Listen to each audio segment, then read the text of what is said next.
আসসালামু আলাইকুম। ইন্ডিয়ার হারের পিছনে বেশ কয়েকটি কারণ আমার কাছে পরিলক্ষিত হয়েছে। মোহাম্মদ সামিকে দলে না জায়গা দেওয়া এবং তাদের কোচ গৌতম গম্ভীরের কিছু ট্যাকটিক্সে ভুল, প্লেয়ারদের বন্ডিংটা ভালো না হওয়া, এছাড়া আরো অনেক কিছু। চলুন একটু আলোচনা করে দেখা যাক। দেখুন, নিউজিল্যান্ড এই টিমটা বি টিম বলা যায়, সেই টিমটা ইন্ডিয়ার মাটিতে এসে ইন্ডিয়াকে হারিয়ে দিল। নিউজিল্যান্ডের এই বি টিমটা ইন্ডিয়ার মাটিতে এসে সিরিজ হারিয়ে দিল। যে নিউজিল্যান্ড টিমের এর আগে পরে কখনো ইন্ডিয়ার মাটিতে সিরিজ জয়ের কোনো রেকর্ডই নাই, সেই নিউজিল্যান্ড টিমটা এবার ইন্ডিয়াতে এসে হারিয়ে দিল সবকিছু। এটা আসলে মাইন্ড ব্লোয়িং, একদম মাইন্ড ব্লোয়িং। একমাত্র বিরাট কোহলি ছাড়া কেউ কোনো প্রতিদ্বন্দ্বিতাই করতে পারেনি। বিরাট কোহলি যখন আউট হয়ে ড্রেসিং রুমে যাচ্ছিলেন তখন তার মাথাটা নিচের দিকে ছিল যে আমি পারলাম না, আমি শেষ পর্যন্ত আমি পারলাম না। এইটা এখন ইন্ডিয়ার ইদানিং কালে যে ওডিআই ফর্ম বলুন বা টেস্টের ফর্ম বলুন, কোনোটাই কিন্তু তাদের পক্ষে কাজ করতেছে না। টেস্ট চ্যাম্পিয়নশিপ আসতেছে সামনে, তারপর ওডিআই বিশ্বকাপ আসতেছে সামনে, কিন্তু ইন্ডিয়ার ফর্ম কিন্তু যেভাবে কথা বলতেছে যে তারা মোটেও এখন ফর্মে নাই। ওডিআইতে নাম্বার 1 টিম, টেস্টেও নাম্বার 3-র ভিতরে যে টিমটা, সেই টিমটার অবস্থা এখন খুবই নাজেহাল। দেখুন, নিউজিল্যান্ডের যে টিমটা এসেছে সেই টিমে নেই Kane Williamson, Tom Latham, Mitchell স্যাটনার, Matt Henry, William অপুর, আরো অনেক বড় বড় তারকা আমি বলতে পারবো যে এই টিমে নাই। কিন্তু তারপরেও এই বি টিমটাকেই ইন্ডিয়া হারাতে পারলো না। দেখুন, কালকের ম্যাচটা দেখে আমার কাছে যেটা মনে হয়েছে যে তাদের বোলারও সংকট রয়েছে এবং তাদের ব্যাটসম্যানও সংকট রয়েছে। এই টিমে কয়েকটা চেঞ্জেস আসলে হয়তো বা এই টিমটা আবারও ঘুরে দাঁড়াবে। কিন্তু নিউজিল্যান্ড কিভাবে কনফিডেন্স পেল যে ইন্ডিয়ার মতো এত শক্তিশালী টিমকে হারানোর? দেখুন, প্রথম ওডিআই ম্যাচটা নিউজিল্যান্ড 300 রান করলো, ইন্ডিয়া শেষ করে ফেললো খুব ইজিলি। দ্বিতীয় ওডিআই ম্যাচটা ইন্ডিয়া 285 করলো, নিউজিল্যান্ড আবার শেষ করে ফেললো। মানে এক সমতা। মানে এইখানে বোঝা যাচ্ছে যে যারা এই জিনিসটা টসে জিতবে তারাই ম্যাক্সিমাম জয়ের সম্ভাবনায় বেশি। গতকাল যে পিসে ম্যাচটা খেলা হয়েছে সেখানে কিন্তু অ্যাভারেজ স্কোরই 322 প্লাস, সেখানে নিউজিল্যান্ড টিম করেছে 337। তো দেন এটা আহামরি যে খুবই এক্সপেন্সিভ কোনো রান তা কিন্তু নয়। ইন্ডিয়ার যে ব্যাটিং লাইন আপ আপনি দেখলেই ঘাবড়ে যাবেন যে ইন্ডিয়ার যে ব্যাটিং লাইন আপ, এটা 350 হইলেও কোনো ব্যাপার হয় না।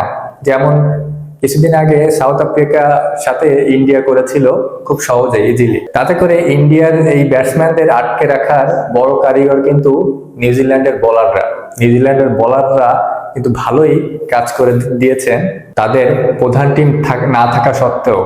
এখানে সব থেকে বড় অবদান হচ্ছে ডেরি মিচেলের। ম্যান অফ দ্য সিরিজ হয়েছেন, কেনই বা হবেন না? ইন্ডিয়ার সাথে 3টে ওডিআই হলো, তার ভিতরে 2টাই শতক, আরেকটা হাফ সেঞ্চুরি প্লাস, কেনই বা হবেন না? দেখুন, এই ডেরি মিচেল যখন 137 রান করে আউট হয়ে প্যাভিলিয়নে যাচ্ছিলেন তখন বিরাট কোহলি তাকে পিঠ চাপড়ে দিচ্ছিল, বলতেছিল এক প্রকার এমন বলতেছিল যে একটু ধাক্কা দিচ্ছিল যে যাও যাও, বহুত করছো তুমি, বহুত চালাইছো। তা আসলে বোঝাই যাচ্ছে যে ডেরি মিচেল ইন্ডিয়ার জন্য কতটা ভয়ঙ্কর। দেখুন, এই ডেরি মিচেল তিনি গতকালের ম্যাচে 15টা 4 মেরেছেন, 3টা 6 মেরেছেন। কখন নেমেছিলেন? যখন 51-এ 3-3টা উইকেট পড়ে যায় নিউজিল্যান্ডের, সেই চাপের মুহূর্তে নেমে তিনি এবং গ্লেন ফিলিপস, আমার সব থেকে ফেভারিট একজন প্লেয়ার, দুর্দান্ত খেলেছেন। 88 বলে 106 রান করেছেন, 9টা 4 3টা 6, দুর্দান্ত টাচ করেছেন। তা এই দুইজন যদি শেষ পর্যন্ত থাকতো তাহলে আরো বিপদ ছিল। নিউজিল্যান্ড এই টিমটা, এই বি টিমটা যথেষ্ট দারুণ খেলেছেন এবং ডেরি মিচেলের একটা রেকর্ড দেখতেছিলাম ইন্ডিয়ার সাথে, যে তার অ্যাভারেজই ইন্ডিয়ার সাথে 100 প্লাস এবং গত 7 ওডিআর ভিতরে তার 6টাই সেঞ্চুরি রয়েছেন। এবং ডেরি মিচেল এমন ভাবে ইন্ডিয়ার সাথে খেলেন মনে হয় যেন বাচ্চা, ইন্ডিয়া টিমটাকে বাচ্চা বানিয়ে ফেলেন।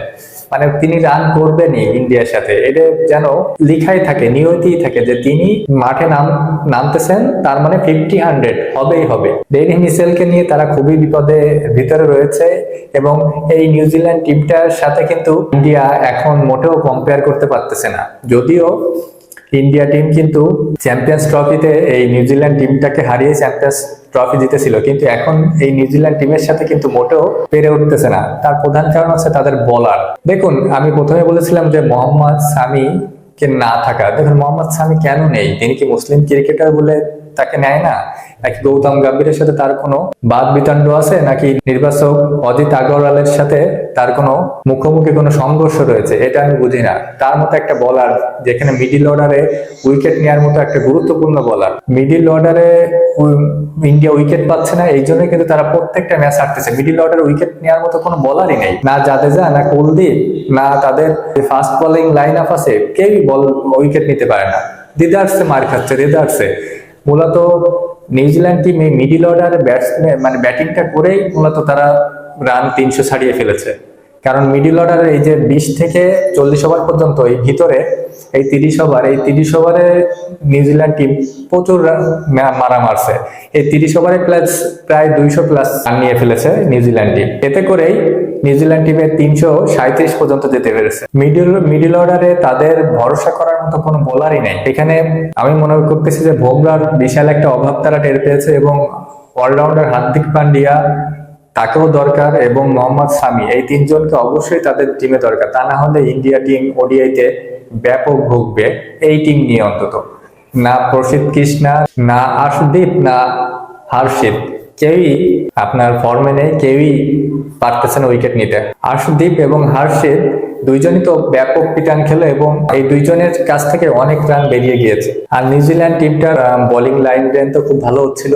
দেখুন, ইন্ডিয়া যখন ব্যাট করতে গিয়েছিল তাদেরও কিন্তু 70 রানে 4 উইকেট পড়ে যায়। এই ক্ষেত্রে তারা ব্যাকফুটে চলে যায় অনেক। তখনই একটা ভালো পার্টনারশিপ করেন বিরাট কোহলি এবং নীতিশ কুমার রেড্ডি, এই দুইজনেরই প্রায় 100 প্লাস রানের পার্টনারশিপ হয়। তখন কিন্তু ইন্ডিয়া ম্যাচে ছিল ভালোভাবেই, এবং রেড্ডি 50 করার পর আউট হওয়ার পরে রবীন্দ্র জাদেজা নামে ভাবা হচ্ছিল জাদেজা এই ম্যাচে অন্তত বল হাতে পারেনি, ব্যাট হাতে অবশ্যই তিনি জাদু দেখাবেন, কিন্তু না, 12 রানে আউট হয়ে যায়। কিন্তু তারপরে চমক জাগিয়ে হর্ষিত রানা, তিনি কিন্তু বিরাট কোহলির সাথে 100 প্লাস রানের পার্টনারশিপ করে। তখন কিন্তু ম্যাচটা আবার ইন্ডিয়ার পক্ষে চলে এসেছিল। এই জুটি আর 5-7টা ওভার যদি থাকতে পারতো তাহলে কিন্তু ম্যাচটা বের করে নিয়ে যেতে পারতো। শেষ পর্যন্ত তারা কিন্তু 46 ওভারে অল আউট হয়ে গেছিল। লাস্ট 4 ওভারে আর 41 রান লাগতো।